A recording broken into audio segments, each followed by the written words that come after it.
Hello friends, कैसे हैं आप सब। Welcome to RMPSU। तो हम आपका करवा रहे हैं जो बीएड फर्स्ट सेमेस्टर का BD 101 कोड का जो पेपर है जिसका नाम है बाल्यावस्था एवं विकास, उसके MCQ सॉल्व, क्योंकि RMPSU के अंदर आपके MCQs ही आने वाले हैं। तो जो BD 101 के यूनिट फर्स्ट जो थी उसके 2 पार्ट ऑलरेडी आ चुके हैं। अगर आपने नहीं देखे हैं तो चैनल पे जाके देख लीजिएगा, बहुत अच्छे से समझाए हुए हैं।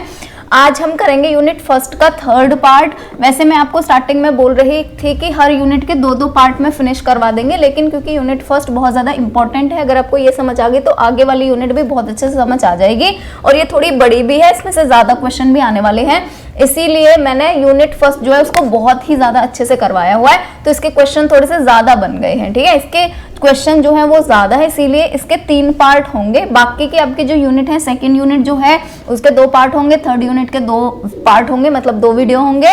और जो 4th यूनिट है उसमें इतने ज़्यादा क्वेश्चन है नहीं, 60-70 क्वेश्चन बनेंगे उसके अंदर से, तो उसको हम एक ही वीडियो में कवर कर लेंगे, ठीक है। तो यूनिट फर्स्ट जो है उसके 3 वीडियो बने हैं, क्योंकि बहुत ज़्यादा क्वेश्चन है यहाँ पर और बहुत ज़्यादा इंपॉर्टेंट आपका ये वाला यूनिट है, ठीक है। तो आपको ये बहुत अच्छे से समझना चाहिए, इसके लिए यहाँ पे हमने थोड़ी सी ज़्यादा मेहनत करी है, थोड़े से ज़्यादा क्वेश्चन डाले हैं, ठीक। तो चलिए आज का जो हमारा वीडियो है, हम इसका फर्स्ट क्वेश्चन स्टार्ट करते हैं। फर्स्ट क्वेश्चन है आपका चलना, दौड़ना और घिसटना उदाहरण है, ठीक है। मैंने आपको बोला था जहां भी आपकी मसल्स का काम हो रहा हो, जहां भी आपकी मांसपेशियों का काम हो रहा हो, पेन पकड़ना है आपको, दौड़ना है आपको, चलना है आपको, खेलना है, इन सारी के सारी चीजों में मांसपेशियों का यूज हो रहा है ना। और जब मांसपेशियों का यूज हो रहा है उसको ही हम बोलते हैं गामक विकास, ठीक है। गामक विकास बेसिकली क्या होता है, जैसे आप कोई भी अपने हाथ पैरों की मांसपेशियों के थ्रू कर रहे हैं कोई भी काम, उसको हम गामक विकास बोल रहे हैं, ठीक है। तो चाहे यहाँ पर चलना है, चाहे दौड़ना है, चाहे घिसटना है, ये सारे के सारे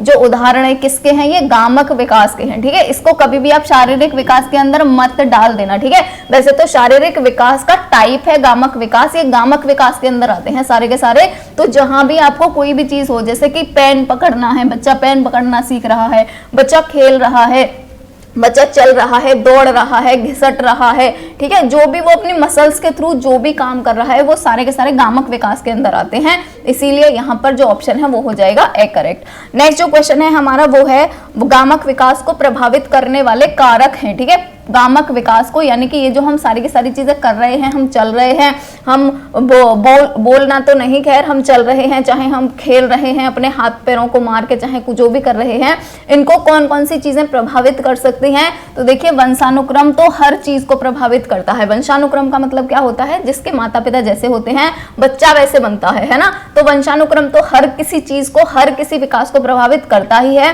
तो वंशानुक्रम तो आप ये समझ लो किसी भी के भी विकास में है, चाहे गामक विकास, चाहे मानसिक विकास, शारीरिक विकास, कोई भी विकास हो, वंशानुक्रम हमेशा हर चीज को प्रभावित करेगा ही करेगा, ठीक है। क्योंकि आपके अंदर जो गुण आते हैं वो आपके माता पिता के अंदर से आते हैं, इसीलिए वंशानुक्रम तो हर किसी को प्रभावित करता ही है, ठीक है। दूसरा है कि अधिगम, ठीक है, अधिगम बहुत ज्यादा प्रभावित करेगा। देखियो गामक विकास जो है इसका मतलब क्या है, बच्चा चल रहा है, बच्चा खेल रहा है, तो अधिगम का मतलब क्या होता है, सीखना होता है, ठीक है। तो बच्चे में अगर सीखने की चाह होगी, वो सीखना चाहेगा तो वो जल्दी सीखेगा, इसीलिए जो अधिगम है, जो सीखना है, वो भी प्रभावित करेगा, क्योंकि बच्चा सीखना चाहेगा जितना ज्यादा उतना ज्यादा उसका गामक विकास होगा। अब बच्चा अगर एक जगह ही बैठा रहेगा, वो सीखना ही नहीं चाहता है कैसे चलते हैं, कैसे पेन पकड़ते हैं, तो उसको आएगा कैसे, ठीक है। तो अधिगम भी बहुत ज्यादा जरूरी है। नेक्स्ट है गर्भावस्था की दशाएं, ये भी बहुत इंपॉर्टेंट फैक्टर होता है। आपने देखा होगा कुछ बच्चे जो होते हैं वो उनके पैरों में कमियां आ गई हैं, क्योंकि मम्मी के जब वो पेट में थे तो मम्मी ने कुछ उल्टा सीधा खा लिया। तो गर्भावस्था की जो दशाएं हैं वो भी बहुत महत्वपूर्ण है हर एक विकास के लिए, ठीक है। इसीलिए यहाँ पर जो करेक्ट ऑप्शन है वो हो जाएगा option number the. Next question है शारीरिक अभिवृद्धि की पूर्णता किस आयु में लगभग होती है, यानी जो शारीरिक अभिवृद्धि है कि उसके बाद बढ़ ही नहीं सकता। फिर अभिवृद्धि का मतलब क्या है, जो हमारी ग्रोथ हो रही है, ठीक है, जो हम बढ़ रहे हैं लंबाई में, ठीक है, वो जो है वो पूर्णता किस आयु में आ जाती है। पूर्णता का मतलब क्या है, उसके बाद होगी ही नहीं, आप कितना ही दम लगा लो, ठीक है। तो जैसे आप यहाँ पर देखेंगे 10 वर्ष, ये तो बिल्कुल भी नहीं हो सकता। 10 साल के बाद तो बच्चे बढ़ते हैं ना साइज में, है ना। 15 साल के बाद भी कुछ लोग बढ़ जाते हैं, 16 साल के 17 साल के होते हैं, तभी भी उनके अंदर 1-2 इंच का अंतर आ जाता है। तो यहाँ पर हो रहा, यहाँ पर लिख रहा है पूर्णता, ठीक है। तो पूर्णता कब आ जाती है, जब वो 20 साल के होते हैं, उसके टाइम तक पूर्णता आ जाती है। जब बच्चा एक बार 20 साल का हो गया उसके बाद वो नहीं बढ़ेगा, उसकी हाइट नहीं बढ़ेगी, ठीक है। तो अभिवृद्धि जो है, शारीरिक अभिवृद्धि, इसकी पूर्णता कब आ जाती है? जब वो 20 वर्ष का हो जाता है। नेक्स्ट क्वेश्चन है संज्ञानात्मक विकास का संबंध है, ठीक है। संज्ञानात्मक विकास जो है इसका संबंध किससे है? ठीक, अब देखो यहाँ पर ये आप आगे पढ़ेंगे, एक साइंटिस्ट नेक्स्ट यूनिट के अंदर ही, सेकंड यूनिट के अंदर ही जीन पियाजे पढ़ेंगे, ठीक है। जीन पियाजे हैं एक साइंटिस्ट जो कि बहुत ज्यादा इंपॉर्टेंट है। अगर आप कॉलेज गए होंगे तो आपने पढ़ा होगा अपनी क्लास में भी कि जीन पियाजे जो है वो कितने ज्यादा इंपॉर्टेंट है ना। जीन पियाजे ने ही संज्ञानात्मक विकास के बारे में इन्होंने ही नॉलेज दी हुई है, इन्होंने ही एक थ्योरी दी हुई है अपनी, है ना। तो संज्ञानात्मक विकास जो होता है ना, इसको हम क्या बोलते हैं? जो हमारे दिमाग का विकास होता है, ठीक है, जो हमारी इंटेलिजेंसी का विकास होता है उसको बोलते हैं हम संज्ञानात्मक विकास, ठीक है।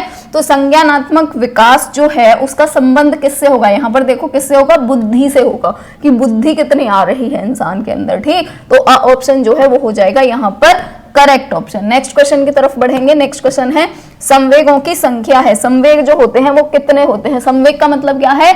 इमोशन को बोलते हैं संवेग, ठीक है। तो ये सीधा सीधा पूछ रहे हैं कि जो इमोशन होते हैं वो कितने होते हैं इमोशन। जैसे कि अगर हम बोले इमोशन की बात करें तो इमोशन जैसे कि हम क्रोध आ रहा है, हमें प्यार आ रहा है ना, या फिर हमें गुस्सा आ रहा है, ये सारी की सारी चीजें क्या हैं? ये इमोशन है ना।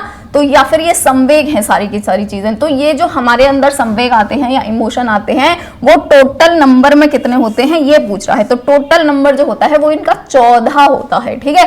ये मैं आपको बताऊंगी भी आगे कौन कौन से होते हैं संवेग। ये इंपॉर्टेंट है, याद रखना ये कि संवेग जो होते हैं वो 14 होते हैं, इमोशन जो होते हैं वो 14 होते हैं नंबर में। नेक्स्ट जो क्वेश्चन है वो है शैशवावस्था में बालक में संवेग पाए जाते हैं, ठीक है। शैशवावस्था जो होती है, शैशवावस्था कौन सी होती है? 0 से 2 वर्ष की, ठीक है, या 0 से 2 साल की। जब बच्चे का जन्म हुआ है और जब वो 2 साल का हो जाएगा तब तक बच्चे के अंदर टोटल कितने संवेग पाए जाते हैं ना। तो बच्चे के अंदर ज्यादा संवेग नहीं पाए जाएंगे उस समय पे, क्योंकि बच्चे का भी विकास नहीं हुआ है ना। तो उसके अंदर कितने होते हैं? केवल और केवल 3 संवेग होते हैं उसके अंदर। सोचो जब बच्चा बड़ा हो जाएगा, 18 साल का, 20 साल का हो जाएगा, या और भी जो वात्सल्य होता है इमोशन वो तो इवन तब आता है, वात्सल्य जो होता है ये भी एक संवेग ही है। और वात्सल्य कब आता है? जब पेरेंट्स बन जाते हैं, जब माता पिता बन जाते हैं तब आता है ना। तो ये तो किसी किसी के अंदर 30 साल 35 साल में आएगा, तभी तो वो माँ बाप बनेगा, है ना। तो वैसे ही जो संवेग होते हैं वो एक बहुत बड़ा व्यक्ति जो है 30-35 साल का, उसके अंदर होते हैं टोटल 14, है ना। यहाँ पर ये क्या पूछ रहा है? शैशवावस्था में, यानी जब बच्चा केवल 2 साल का है तब उसके अंदर संवेग कितने होंगे? उसके अंदर संवेग होंगे केवल 3, ठीक। नेक्स्ट क्वेश्चन पढ़ेंगे संवेगों को नियंत्रित करने की विधि कौन सी है, ठीक है। तो संवेग जो हैं वो उनको हम नियंत्रित कैसे कर सकते हैं? जैसे ऐसे बोलते हैं ना, अपने इमोशंस को कंट्रोल में रखना चाहिए, है ना। जैसे अगर किसी पे गुस्सा आ रहा है तो हमें कंट्रोल रखना है, अगर किसी पे क्रोध आ रहा है हमें कंट्रोल रखना है ना। ज्यादा प्यार भी नहीं दिखाना है किसी को। तो ये क्या हुआ? ये हुआ कि अपने संवेगों को नियंत्रित रखो, अपने इमोशंस जो है उनको कंट्रोल में रखो। तो कंट्रोल करने की विधि कौन कौन सी है?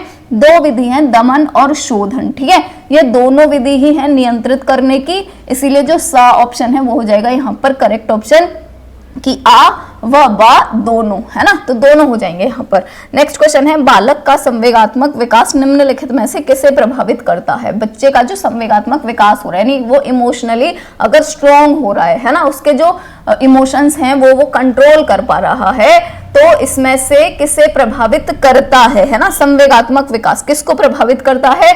तो देखिए संवेगात्मक विकास जो है वो हर किसी को प्रभावित करेगा। जितने भी विकास होते हैं, चाहे वो शारीरिक विकास हो, चाहे मानसिक विकास हो, चाहे संवेगात्मक विकास हो, ये एक दूसरे को प्रभावित करते ही करते हैं, है ना।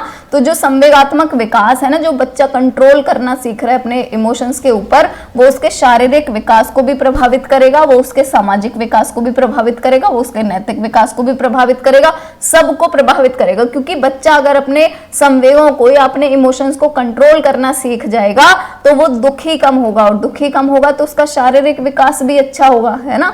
दुखी होने से हमारे शरीर के अंदर जो केमिकल होते हैं, हमारे शरीर के अंदर बहुत सारे ऐसे बुरे केमिकल भी बनते हैं जो हमारा शारीरिक विकास भी नहीं होने देते हैं, है ना। नेक्स्ट है सामाजिक विकास। तो देखिए अगर आप बात बात पे रो पड़ेंगे, है ना, तो सामाजिक विकास आपका कैसे होगा फिर? तो वैसे ही यहाँ पर है नैतिक विकास जो है बच्चे का, वो भी उसको भी ये प्रभावित करेगा, इसीलिए इसमें द ऑप्शन जो है वो हो जाएगा करेक्ट ऑप्शन। चलिए नेक्स्ट क्वेश्चन की तरफ बढ़ेंगे। तो नेक्स्ट क्वेश्चन है, निम्न में से संवेग की मूल प्रवृत्ति है। जो संवेग होते हैं उनमें से जो संवेग होते हैं उनकी मूल प्रवृत्ति क्या होती है? निवृत्ति होती है, युयुत्सा होती है, आत्मगौरव होता है, या सभी होते हैं? तो देखिए सभी होते हैं। ठीक, नेक्स्ट क्वेश्चन है, मैकडूगल ने कुल कितनी मूल प्रवृत्तियां तथा संवेग बताए हैं? ठीक है, कितनी मूल प्रवृत्तियां हैं और कितने संवेग हैं, है ना? तो हर एक, आपको अगर संवेग याद है तो आपको मूल प्रवृत्ति भी याद रहेगी। जितने भी संवेग हैं उतनी ही उनकी प्रवृत्तियां हैं। ठीक है, संवेग कितने थे? 14, इसीलिए मूल प्रवृत्तियां कितनी हो जाएंगी? 14। जितने संवेग हैं हर एक संवेग की एक मूल प्रवृत्ति होती है। ठीक है, इसीलिए 14 संवेग हैं, इसका मतलब क्या हुआ? 14 ही उनकी मूल प्रवृत्ति होंगी। नेक्स्ट क्वेश्चन है, निवृत्ति का संवेग है। अब देखिए ये जो यहाँ पर ये हम पढ़ रहे हैं निवृत्ति या संग्रहण, ये क्या है? यही ही मूल प्रवृत्ति है। ठीक है, जैसे यहाँ पर आप अगर लिखेंगे, मैं आपको थोड़ा सा अगर यहाँ पर बताऊं, ऐसे हम एक साइड में लिखते हैं संवेग और हम एक साइड में लिखते हैं मूल प्रवृत्ति। ठीक है, तो अगर हम यहाँ पे इसको देखें, घृणा, अगर हम संवेग लें कि घृणा जो होता है, इस घृणा की मूल प्रवृत्ति क्या होती है? इसकी मूल प्रवृत्ति होता है निवृत्ति। ठीक है, वैसे ही अगर हम यहाँ पर दूसरा देखें, अगर दूसरा यहाँ पर देखें अधिकार, तो अधिकार जो है ये भी एक संवेग ही है ना, ये भी एक इमोशन ही है ना, और अधिकार की जो मूल प्रवृत्ति होती है वो होती है संग्रहण। ठीक है ना? तो ऐसे करके ही ये 14 संवेग हैं और इन 14 संवेगों की ही 14 मूल प्रवृत्तियां हैं। ठीक, तो अब आपको थोड़ा आइडिया लग गया होगा कि हम बात किसके बारे में कर रहे हैं। तो अब ये यहाँ पे मूल प्रवृत्तियां दी हुई हैं और उनके हमें संवेगों के बारे में बताना है कि इसका संवेग क्या होगा। ठीक, तो यहाँ पे ये निवृत्ति है, निवृत्ति जो है उसका संवेग क्या होता है? तो निवृत्ति जो है उसका संवेग होता है घृणा। ठीक, जैसे रिपल्शन का मतलब क्या होता है? दूसरे को ये बोलना कि मेरे पास मत आ, मेरे को तो पसंद नहीं। ठीक, तो ये हो गया कि घृणा जो होती है, अगर घृणा किसी के अंदर संवेग है, घृणा किसी का अंदर इमोशन है, तो वो दूसरे इंसान को अपने पास नहीं आने देगा, उसको रिपल्स करेगा। ठीक है, उसको निवृत्त करेगा कि मेरे पास आने की कोई जरूरत नहीं, दूर हो मुझसे। ठीक, नेक्स्ट है संग्रहण जो है, इसका संवेग कौन सा है? तो संग्रहण का संवेग होता है अधिकार। ठीक है, अगर किसी के ऊपर अधिकार है तो हम उस पर एक्विजिशन भी अप्लाई करेंगे। ठीक, तो ये हो गया यहाँ पर आपका संग्रहण। नेक्स्ट क्वेश्चन पढ़ेंगे। नेक्स्ट क्वेश्चन है, मूल प्रवृत्ति रचना धर्मिता के लिए उपयुक्त संवेग होगा। जो रचना धर्मिता है उसका संवेग कौन सा होता है, ये पूछा गया है। तो जो कृति भाव होता है ना, ये होता है रचना धर्मिता का। ठीक, ये आप ऐसे भी अपने आप लगा सकते हैं। देखो रचना का मतलब क्या होता है? अपने दिमाग से कुछ रचना कर देना, कुछ सोचना और उसको ऐसे बना देना अपने दिमाग में ही, है ना, कॉन्स्ट्रक्ट कर देना उसको, उसकी रचना कर देना। तो रचना हम कब कर सकते हैं? जब हमारे अंदर क्रिएटिवनेस हो, है ना। तो इसीलिए जो क्रिएटिवनेस है या प्रतिभाव है वो हो जाएगा इसका संवेग। ठीक, चलिए नेक्स्ट क्वेश्चन पढ़ेंगे। चलिए, तो नेक्स्ट क्वेश्चन है, एक बालक दूसरे बालक को खेलते हुए देखकर किस प्रकार का संवेग प्रदर्शित करेगा? ठीक है, एक बालक है और वो दूसरे बालक को खेलते हुए देख रहा है कि ये खेल रहा है, तो उसको क्या लगेगा? बच्चे के अंदर तो वैसे भी 3 ही संवेग होते हैं ना, तो उसको क्या लगेगा? उसको प्रफुल्लता का संवेग होगा, है ना, यानी कि वो उसको देखेगा खेलते हुए तो उसके अंदर ऐसे खुशी प्रकट होगी, क्योंकि बच्चों को तो खेल वैसे भी पसंद होती है। देखो भय का तो होगा नहीं, है ना, खेलने में भय कहाँ से आया? अगर मैं किसी दूसरे को खेलते हुए देख बचपन में तो मेरे को भय थोड़ी ना होगा, क्रोध भी नहीं आएगा, है ना, दूसरे को खेलते हुए देखकर। तो इसीलिए क्या आएगा? प्रफुल्लता का संवेग होगा, है ना। तो आप ऐसे ट्रिक लगा के भी, ऐसे अपना दिमाग लगा के भी आप क्वेश्चन को इजीली आंसर कर सकते हैं। नेक्स्ट क्वेश्चन है, क्रोध सहायक है। जो क्रोध होता है वो किस चीज में सहायक है ना? देखिए क्रोध प्रेम में तो बिल्कुल सहायक नहीं होगा, है ना, प्रेम में क्रोध का क्या काम। नेक्स्ट जो क्वेश्चन है वो है झगड़ा उत्पन्न करने में। तो हाँ जी बिल्कुल, झगड़ा उत्पन्न करने में क्रोध सहायक है ना। अगर आपको क्रोध आ रहा है किसी के ऊपर और आप उससे बात करने लगेंगे तो आप क्रोध में झगड़ा ही करेंगे ना उसके साथ, तो इसीलिए झगड़ा उत्पन्न करने में सहायक है क्रोध। नेक्स्ट क्वेश्चन है दुख में। तो दुख में भी सहायक नहीं होगा, दुख में कहाँ से क्रोध सहायक हुआ, है ना। दुख होगा हमें और अगर हमें क्रोध आ गया तो हमारा तो और ज्यादा दिमाग खराब हो जाएगा, हमें और ज्यादा दुख हो जाएगा, तो दुख में भी सहायक नहीं है ना। तो चलिए नेक्स्ट क्वेश्चन पढ़ेंगे। किशोरों की शिक्षा के लिए आवश्यक है। किशोर जो होते हैं यानी जो 12 से 18 साल के होते हैं, इनकी शिक्षा के लिए क्या आवश्यक है। देखो कल हमने पढ़ा था कि ये जो टाइम पीरियड होता है 12 से 18 साल का, इसको हम किशोरावस्था बोलते हैं, या इसका दूसरा भी मैंने वो बताया था, दूसरा क्या बताया था, अडोलेसेंस, है ना, इंग्लिश में बोलते हैं इसको अडोलेसेंस। तो ये जो अडोलेसेंस या किशोरावस्था होती है, मैंने इसमें बताया था सबसे ज्यादा बच्चे के अंदर अपराध बोध इसी में ही आता है ना। जैसे कि बच्चा जो होता है वो अपराध करने की सोचता है, उसको सही गलत की कुछ पड़ी ही नहीं है, उसको फ्रीडम चाहिए, उसको ये चाहिए वो चाहिए, है ना, अपराध भी कर देगा इसके चक्कर में। तो इसीलिए जो किशोर हैं उनकी शिक्षा के लिए सबसे ज्यादा जो जरूरी होगा वो क्या होगा, नैतिक शिक्षा, है ना, उनको नैतिकता सिखाना, उनको मोरालिटी सिखाना, ठीक, कि दूसरे जो व्यक्ति हैं उनका सम्मान करना चाहिए, उनको चोट नहीं पहुंचानी चाहिए, उनको दुख नहीं पहुंचाना चाहिए। तो इसीलिए जो किशोर होते हैं ना उनके लिए सबसे ज्यादा आवश्यक है नैतिक शिक्षा, ठीक है, क्योंकि सबसे ज्यादा जो बच्चे हैं वो गलत रास्ते पर इसी एज में जाते हैं, 12 से 18 साल वाली एज में, ठीक। चलिए नेक्स्ट क्वेश्चन की तरफ बढ़ेंगे।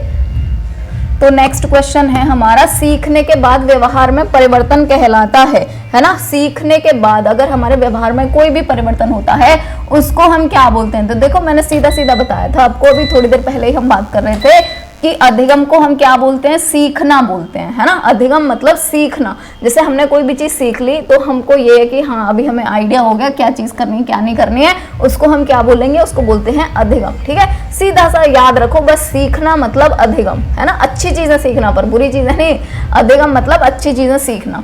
नेक्स्ट क्वेश्चन है, विकासात्मक संवेग सिद्धांत प्रतिपादित किया। जो विकासात्मक संवेग सिद्धांत है ये किसने दिया था, तो ये दिया था ब्रिजेस ने, ठीक है। आप इसको ऐसे भी याद कर सकते हैं, विकासात्मक संवेग, ये भी बात से है और ये भी बात से है ना। वैसे वॉटसन भी है यहाँ पर आपको ऐसे थोड़ा बहुत आइडिया लगाना पड़ेगा कि विकासात्मक संवेग वह मतलब ब्रिजेस ने दिया था ये, ठीक। चलिए नेक्स्ट क्वेश्चन पढ़ेंगे। तो नेक्स्ट क्वेश्चन है, विकास प्राणी में होने वाले वह प्रगतिशील परिवर्तन है जो किसी निश्चित लक्ष्य की ओर निर्देशित होता रहता है। उदाहरणार्थ यदि किसी भी जाति में भ्रूण अवस्था से लेकर प्रौढ़ अवस्था तक उत्तरोत्तर परिवर्तन है, ठीक है।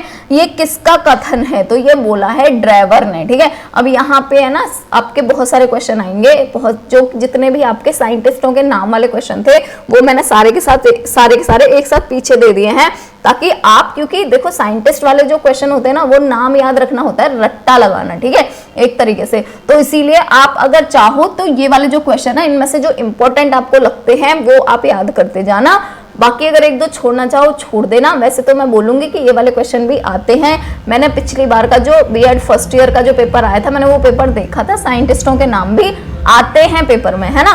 पर क्योंकि आपके 75 क्वेश्चन आएंगे टोटल और 75 में से आपको कितने करने हैं, 50 करने हैं, 25 छोड़ देने हैं, 50 के ही नंबर काउंट होंगे, ज्यादा करना भी मत, वरना अगर आपने 51 किए ना तो जो गलत है आपका वो सही हो जाएगा, वो वाला वो चेक कर देंगे और जो आपका गलत था वो आपका चेक नहीं करेंगे, ठीक है।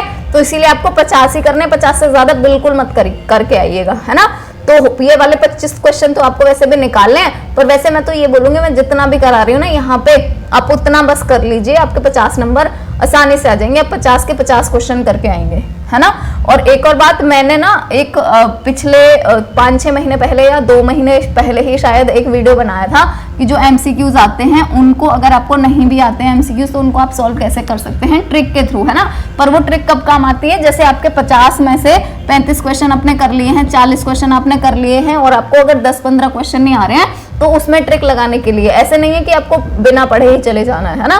तो आपके अगर 10-15 क्वेश्चन 10-12 क्वेश्चन रह रहे हैं तो उनमें आप ट्रिक का यूज कर सकते हैं, वो मैंने बताई हुई है, मेरे चैनल पे ही पड़ी हुई होगी, आप वो भी जाके देख सकते हैं, है ना। चलिए नेक्स्ट क्वेश्चन की तरफ बढ़ेंगे अभी। तो हमारा नेक्स्ट क्वेश्चन है, माता पिता की शारीरिक एवं मानसिक विशेषताओं का संतान में हस्तांतरण होना ही वंशानुक्रम है। ये किसने बोला है, तो ये बोला है जेम्स ड्राइवर ने, ठीक है। ये दोनों ही चीज जो है वो जेम्स ड्राइवर ने बोली है, इसीलिए मैंने साइंटिस्टों के नाम वाले भी एक साथ ही रखे हुए हैं ताकि आपको अच्छे से थोड़ा सा आइडिया लग जाए, ठीक है। चलिए, तो आपको ऐसे भी वो कर सकते हैं, अपनी चीजों को याद कर सकते हैं कि देखिए शारीरिक और मानसिक, यानी जैसे मम्मी पापा का शरीर होगा वैसे ही बच्चों का शरीर बनेगा, जैसे मम्मी पापा का मानसिक विकास होगा यानी कि उनका जैसा दिमाग होगा वैसे ही उनकी संतानों का होगा। इस हस्तांतरण को ही हम वंशानुक्रम बोलते हैं। वंशानुक्रम वाला जो है वो किसने दिया, जेम्स ड्राइवर ने, है ना। तो ऐसे करके भी आप थोड़ा थोड़ा आइडिया लगा के थोड़ा थोड़ा सा अपनी तरफ से भी ट्रिक बना के इसको पढ़ सकते हैं। नेक्स्ट क्वेश्चन है, आनुवंशिकता की रसायन एवं क्रियाविधि के लिए नोबेल पुरस्कार 1962 में किसे दिया गया। ठीक, ये वाला क्वेश्चन भी इंपॉर्टेंट है, तो ये दिया गया था। देखिए आपको ये कैसे याद रहेगा, अगर आपने जरा भी थोड़ा बहुत डीएनए का स्ट्रक्चर पढ़ा है ना, अगर आप साइंस से हैं और आपने डीएनए का स्ट्रक्चर पढ़ा है तो आप इसको आराम से कर जाएंगे, है ना, क्योंकि डीएनए जो है उसके स्ट्रक्चर को किसने बताया था, उसको बताया था क्रिक ने, है ना, उसको बताया था क्रिक ने, है ना।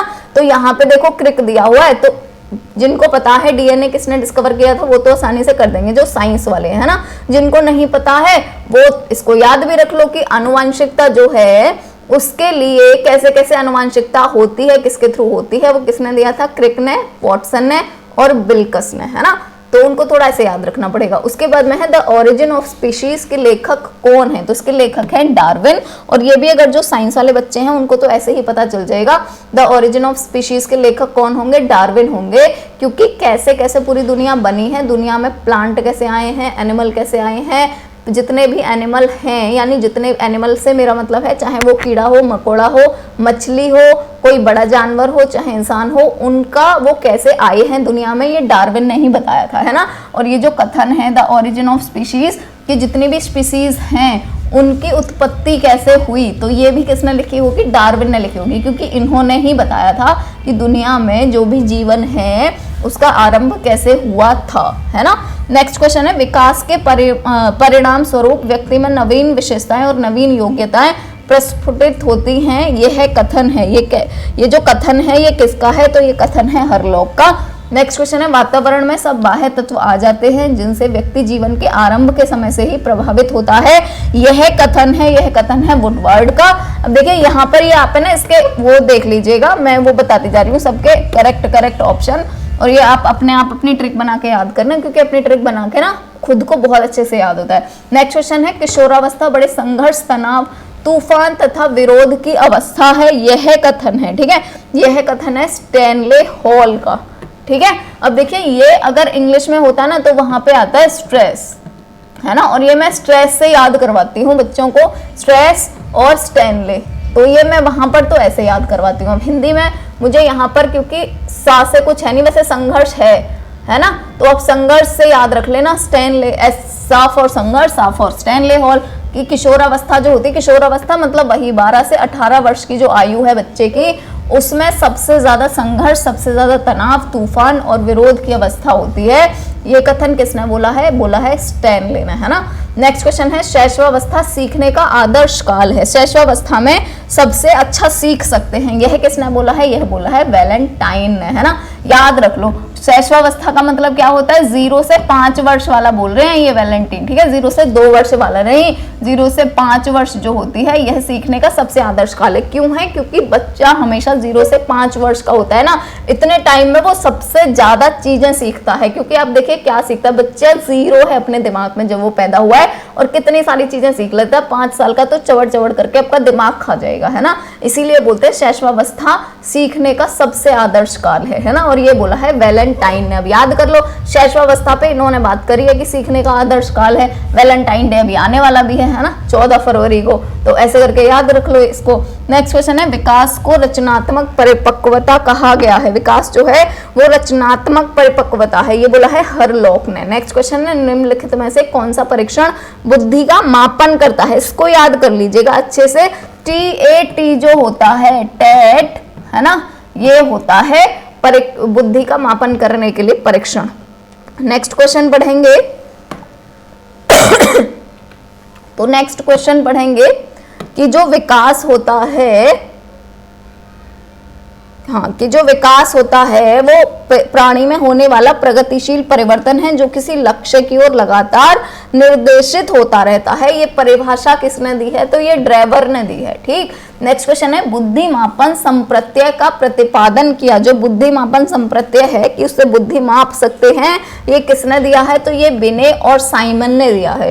नेक्स्ट क्वेश्चन है, आधुनिक मनोवैज्ञानिक के जनक कौन है, ये है विलियम जेम्स। इस वाले क्वेश्चन पे लिख लेना, वेरी वेरी इंपॉर्टेंट, ये वाला क्वेश्चन आना ही आना है, ठीक है, क्योंकि आप क्या पढ़ रहे हो, बच्चों के लिए मनोविज्ञान ही तो पढ़ रहे हो, तो इसीलिए ये क्वेश्चन हो जाता है बहुत ज्यादा इंपॉर्टेंट। आधुनिक मनोवैज्ञानिक के जनक हैं विलियम जेम्स। नेक्स्ट क्वेश्चन है यह परिभाषा किसकी है कि समाजीकरण का अर्थ उस प्रक्रिया से है जिसमें व्यक्ति सामाजिक और सांस्कृतिक संसार से परिचय करता है। ये बोला है किम्बाल यंग ने, ठीक है, तो ये बोला है किम्बियान यंग ने। नेक्स्ट क्वेश्चन पढ़ेंगे, तो नेक्स्ट क्वेश्चन है बाल मनोविज्ञान तथा बाल विकास में प्रमुख अंतर है। अगर हम बाल मनोविज्ञान की बात करें और बाल विकास की बात करें तो यहाँ पर जो अंतर हो जाता है वो हो जाता है क्षेत्र का, ठीक है, क्योंकि बाल विकास का अलग क्षेत्र होता है और बाल मनोविज्ञान का अलग क्षेत्र होता है। नेक्स्ट क्वेश्चन है शैशवावस्था होती है। शैशवावस्था क्या होती है? तो शैशवावस्था समायोजन की अवस्था होती है।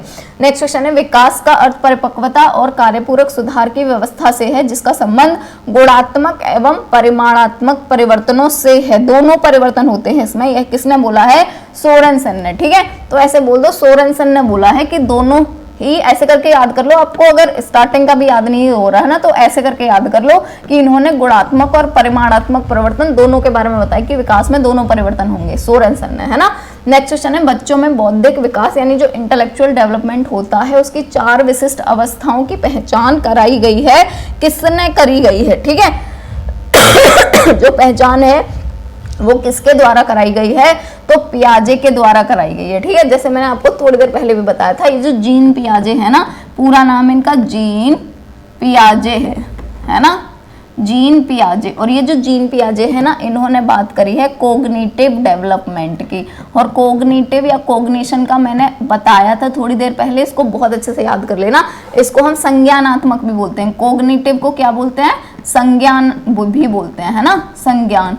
और ये जो है इसका मतलब सीधा सीधा हो जाता है हमारे दिमाग से, यानी हमारी बुद्धि से, हमारे ब्रेन से, है ना।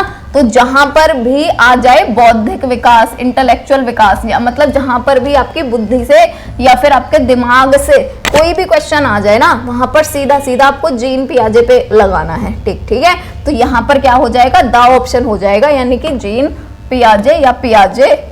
नेक्स्ट क्वेश्चन है जब शरीर परिपक्व हो जाता है और व्यक्ति किसी भी कार्य को करने के लिए तैयार रहता है, समाज को उसकी आवश्यकता होती है। ऐसे समय में विकास प्रक्रिया में व्यक्ति नवीन ज्ञान और कौशल को सीखता है।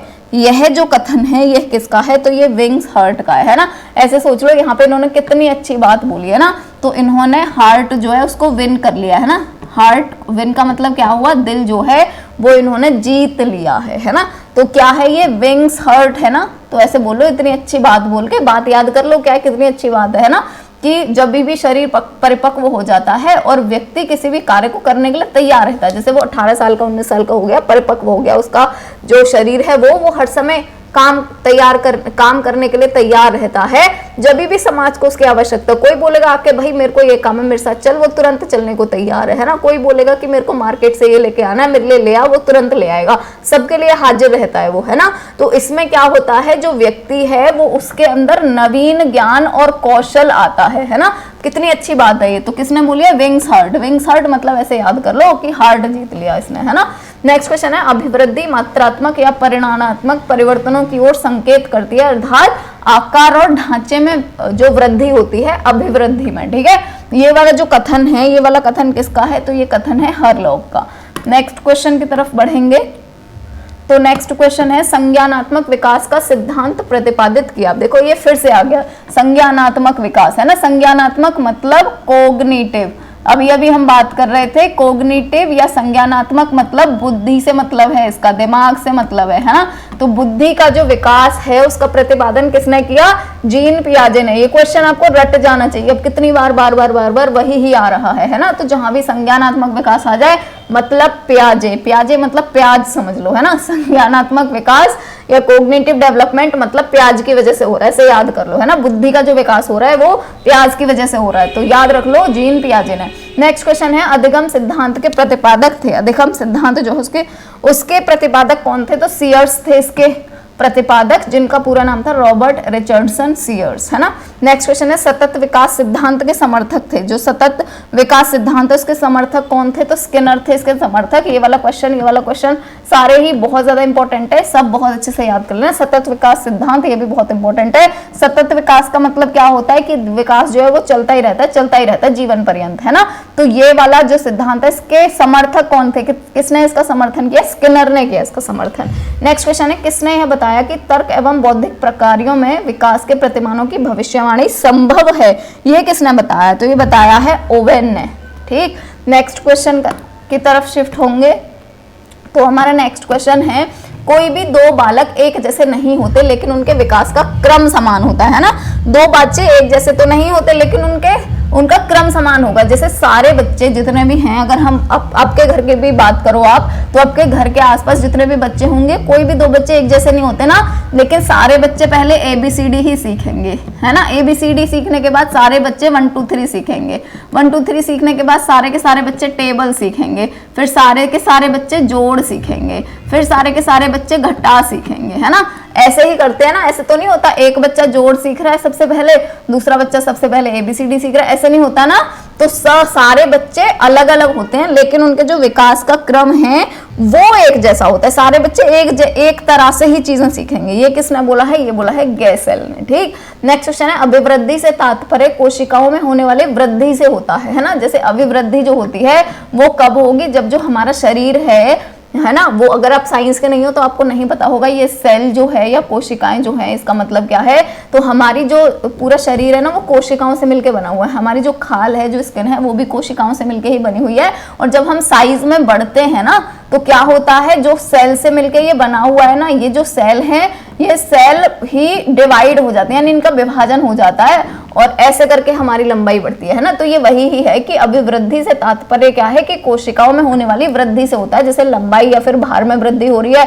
जबकि विकास का मतलब क्या है, प्राणी में होने वाले संपूर्ण परिवर्तन। ठीक, ये जो कथन है ये किसने दिया है, तो ये दिया है फ्रैंक ने, है ना। इसको ऐसे याद कर सकते हैं कि फ्रैंक जो है उन्होंने फ्रैंकली बता दिया है ना। फ्रैंकली ऐसे बोलते हैं ना, मैं फ्रैंकली बोल रही हूँ, है ना। तो फ्रैंक जो है उन्होंने फ्रैंकली बता दिया है कि अभिवृद्धि का मतलब है कोशिकाओं में परिवर्तन हो रहा है और विकास का मतलब है कि संपूर्ण परिवर्तन हो रहा है ना। इन्होंने फ्रैंकली बता दिया, ऐसे करके याद कर सकते हैं इसको।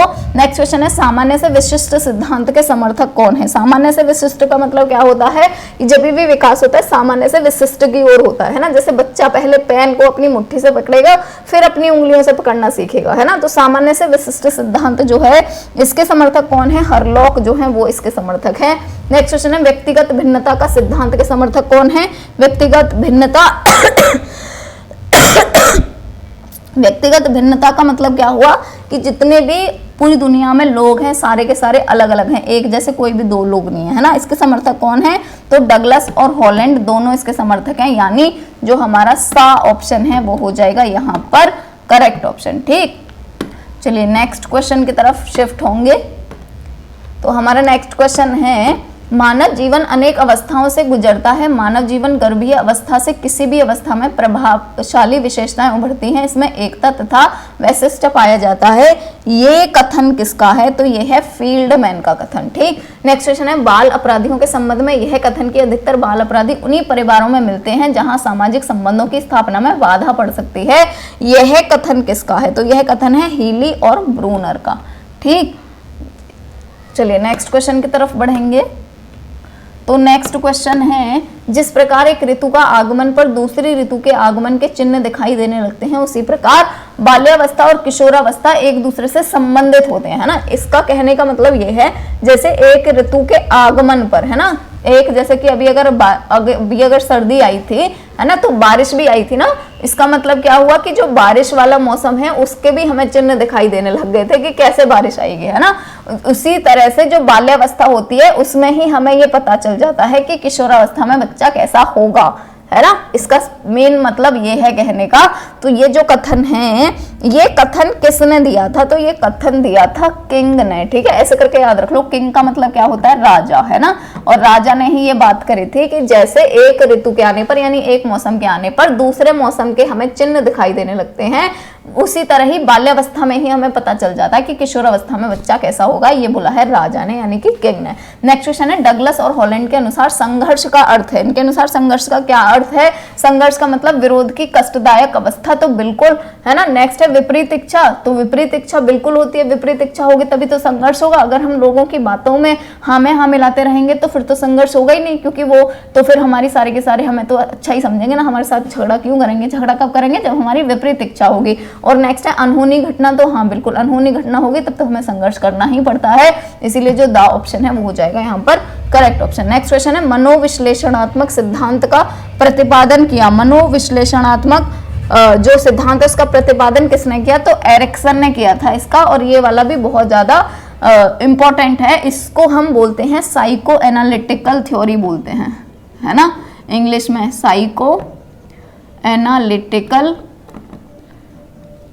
थ्योरी बोलते हैं इसको हम इंग्लिश में। और ये भी बहुत ज़्यादा इंपॉर्टेंट होता है, आपके अगले चैप्टर में सेकंड यूनिट में इसके बारे में अच्छे से चर्चा होगी, है ना। तो ये बोला था एरिक्सन होता है इनका पूरा नाम, तो ये बोला था एरिक्सन ने। नेक्स्ट क्वेश्चन है वाइगोत्स्की का सिद्धांत कहलाता है। वाइगोत्स्की के सिद्धांत को क्या बोलते हैं, तो वाइगोत्स्की ने दिया था सांस्कृतिक सामाजिक विकास का सिद्धांत। ठीक है, ये सारे के सारे बहुत ज्यादा इंपॉर्टेंट है, ये आपकी सेकंड यूनिट में बहुत अच्छे से सबके बारे में डिटेल में है यहाँ पर, तो क्योंकि थोड़ा सा इंट्रोडक्शन है। ठीक, नेक्स्ट क्वेश्चन है किसका कथन है किशोरावस्था की विशेषताओं को प्रकट करने वाला एक शब्द है परिवर्तन शारीरिक सामाजिक और मनोवैज्ञानिक है। ठीक है, परिवर्तन जो है वो शारीरिक सामाजिक और मनोवैज्ञानिक है, तीनों हैं। ये जो कथन है ये किसने दिया था, तो ये दिया था बिग एंड हॉन्ट ने। ठीक, तो ऑप्शन जो है वो हो जाएगा करेक्ट। नेक्स्ट क्वेश्चन है विकास प्राणियों में होने वाला वह प्रगतिशील परिवर्तन है जो किसी लक्ष्य की ओर लगातार निर्देशित होता रहता है। यह विकास की परिभाषा किसने दी थी, तो ये दी थी ड्रेवर ने। ठीक है, ड्रेवर ने काफी जो है परिभाषाएं दी थी।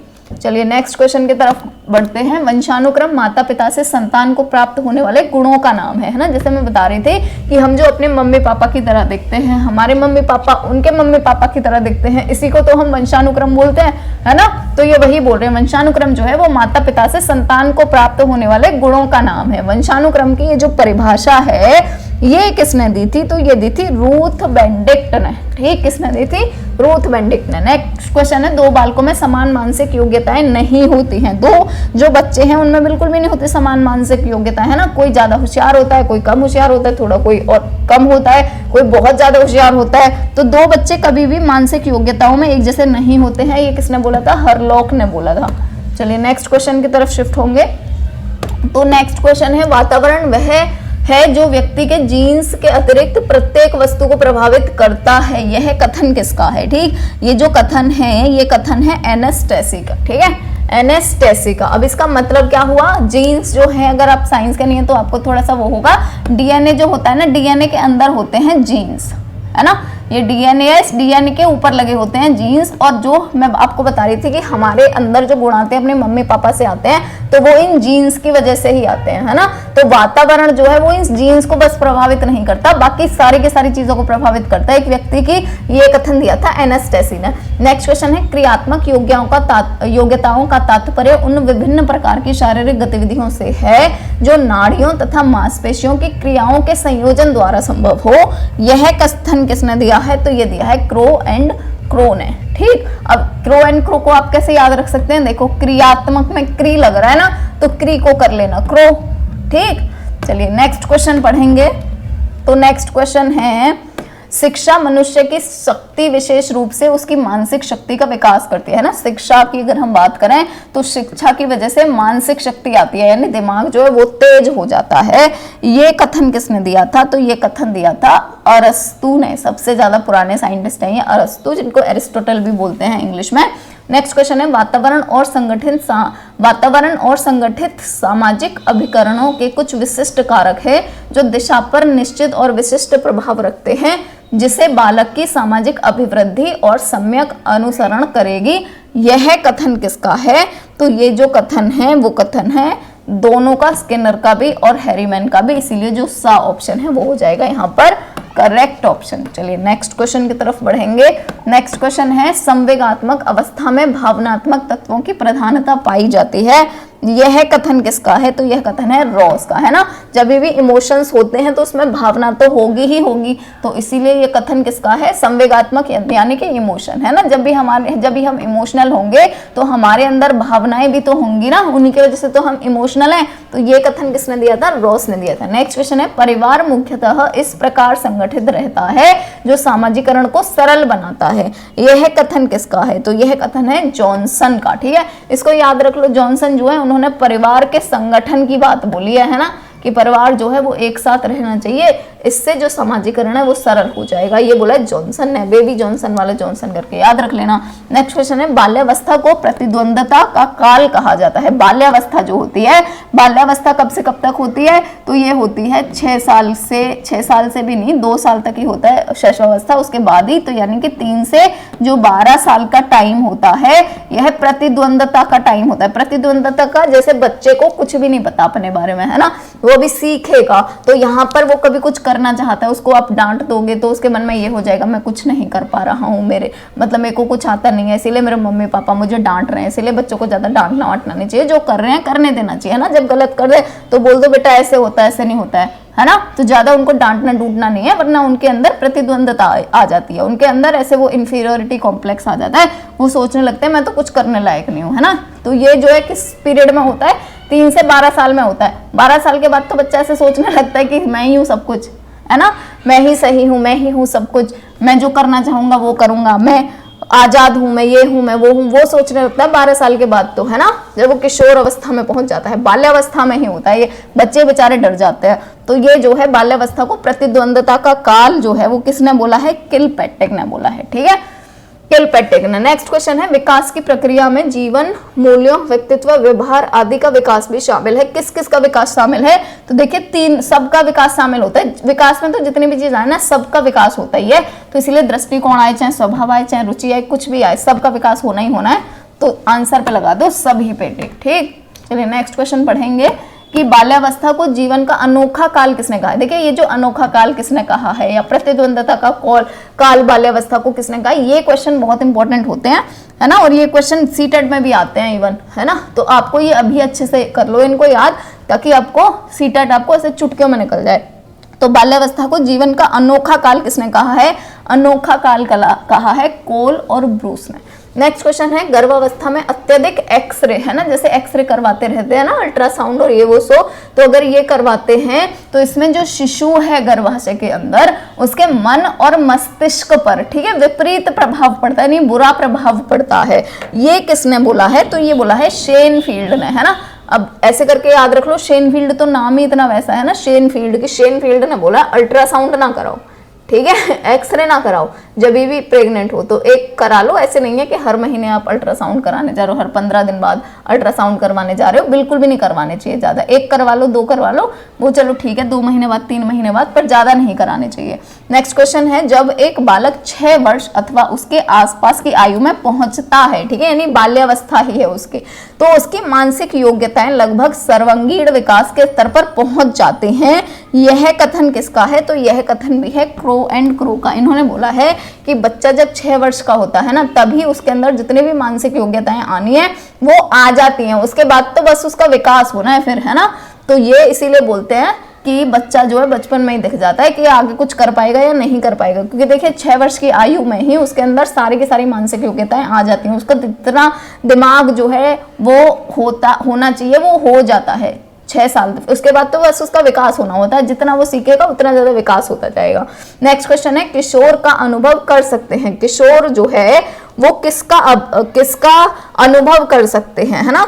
किशोर मतलब जो किशोर अवस्था के बच्चे होते हैं, जो 12 से 18 साल के बच्चे होते हैं, जो 12 से 18 वर्ष के बच्चे होते हैं, ये किस चीज का अनुभव करते हैं? तो ये अनुभव करते हैं दुश्चिंता और स्वयं से सरोकार। जैसे मैं बता रही थी, 12 से 18 साल के बच्चों को तो किसी की कोई फिक्र नहीं है, उनको कोई चिंता नहीं है ना, दुश्चिंता है, उनको किसी की चिंता ही नहीं है, वो ये सोच रहे हैं मेरे को जो करना है मैं करूंगा, मेरे को किसी से कोई वो नहीं है ना। तो ये कौन से होते हैं? 12 से 18 साल के बच्चे ही तो होते हैं, और उनको स्वयं से सरोकार होता है, बस उनको खुद से मतलब है, उनको कुछ लेना देना ही नहीं है कि क्या होगा इसके बाद, क्या नहीं होगा।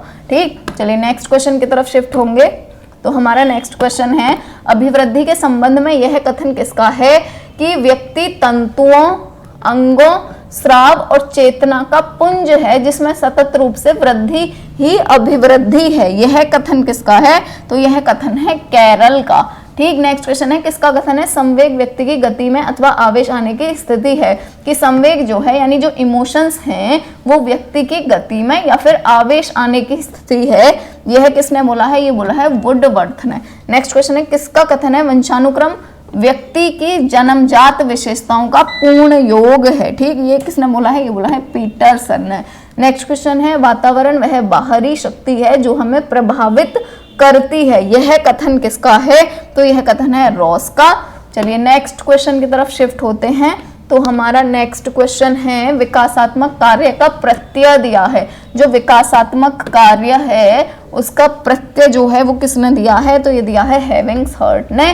नेक्स्ट क्वेश्चन है संवेग व्यक्ति की उत्तेजित दशा है। संवेग जो है यानी जो इमोशन है, जब जो भी व्यक्ति है वो उत्तेजित हो जाता है, एक्साइटेड हो जाता है, वो उसकी दशा है। यह कथन किसने बोला है? तो ये बोला है वुडवर्थ ने। नेक्स्ट क्वेश्चन है मनुष्य को जो कुछ भी बनना होता है प्रारंभ के 4-5 वर्षों में बन जाता है। जैसे मैं बता रही थी अभी थोड़ी देर पहले ही कि 4-5-6 साल में ही पता चल जाएगा कि बच्चा आगे कुछ कर पाएगा या नहीं कर पाएगा। ये जो कथन है ये किसने दिया है? ये दिया है फ्रायड ने। नेक्स्ट क्वेश्चन है 20वीं शताब्दी को बालक की शताब्दी कहा। 20वीं जो शताब्दी है वो बच्चे की शताब्दी है। ये किसने बोला है? ये बोला है क्रो एंड क्रो ने। चलिए नेक्स्ट क्वेश्चन है किशोरावस्था प्रबल दबाव तथा तनाव, तूफान तथा संघर्ष का काल है। ये कथन किसका है? तो ये कथन है, ये हम क्वेश्चन पहले भी कर चुके हैं, है ना, कि किशोरावस्था जो होती है ये जो 12 से 18 साल का टाइम पीरियड है, इस 12 से 18 साल में जो बच्चा है वो दबाव में, तनाव में, तूफान में और संघर्ष का काल है ना। तो इसको आप संघर्ष से पकड़ के चलिए। संघर्ष मतलब स्टैनले, है ना, स्टैनले हॉल पूरा नाम होता है, स्टैनले हॉल, पर आपको ऐसे याद रखना है पूरा नाम स्टैनले हॉल। संघर्ष यानी स्टैनले हॉल, है ना। जैसे कि आप यहाँ पे देखेंगे यहाँ पर आधा नाम दिया है हॉल, तो आपको याद होना चाहिए स्टैनले हॉल। तो हॉल आपको याद रहेगा तो आप ये कर सकते हैं ना, स्टैनले हॉल करके भी दिया हो सकता है और हॉल करके भी दिया हो सकता है। तो आप जैसे ही देखेंगे किशोरावस्था को संघर्ष का काल बता रहे हैं, संघर्ष से साफ और स्टैनले लगा देना आप सीधा सीधा। ठीक, नेक्स्ट क्वेश्चन है किशोरावस्था शैशवावस्था की पुनरावृत्ति है। अब देखिए ये वाला जो क्वेश्चन है ये भी दोबारा से रिपीट हुआ है, तो ये बोला था रॉस ने। ठीक, नेक्स्ट क्वेश्चन है किशोरावस्था जीवन का सबसे कठिन काल है। कठिन काल के बारे में किसने बोला है? तो कठिन काल के बारे में बोला है किलपैट्रिक ने। ठीक है, अब किलपैट्रिक को कैसे याद रखेंगे? ये याद रख लो कि किशोरावस्था जो है वो कठिन काल है, सबसे ज्यादा कठिन काल है। कठिन किसने बोला है? किलपैट्रिक ने। ठीक, ये यहाँ पे किल होता है, किल ला होता है ना। तो कठिन काल का मतलब समझ लो किलपैट्रिक, तो बा जो है वो सही हो जाएगा। वैसे याद रखो किशोरावस्था को संघर्ष किसने बोला है? सफ और संघर्ष और सफ और स्टैनले, है ना। और किशोरावस्था को कठिन किसने बोला है? तो कफ और कठिन और कफ और किलपैट्रिक। नेक्स्ट क्वेश्चन है काम समस्त जीवन का नहीं तो किशोरावस्था का अवश्य ही मूल तत्व है ना। काम अगर समस्त जीवन का नहीं है तो किशोरावस्था का तो अवश्य ही मूल तथ्य है। ये किसने बोला है? ये बोला है रॉस ने। तो आज के जो हमारे क्वेश्चंस थे वो हो गए हैं फिनिश। अब कल हम करवाएंगे सेकंड यूनिट, है ना, और यूनिट सेकंड आपकी 2 वीडियो में ही फिनिश हो जाएगी क्योंकि इतना ज्यादा क्वेश्चन नहीं है, 200 के करीब क्वेश्चन है। 100 क्वेश्चन एक दिन, 100 क्वेश्चन एक दिन, 200 से भी कम ही आई थिंक, है ना। तो 2 वीडियो में उसको करवा देंगे फिनिश। आई होप आपको वीडियो पसंद आया होगा। पसंद आया है लाइक जरूर करिएगा, अपने दोस्तों के साथ शेयर जरूर करिएगा। अगर आपने अभी तक चैनल सब्सक्राइब नहीं किया है तो वो भी कर लीजिएगा। और लास्टली थैंक यू। चलिए मिलते हैं नेक्स्ट वीडियो में।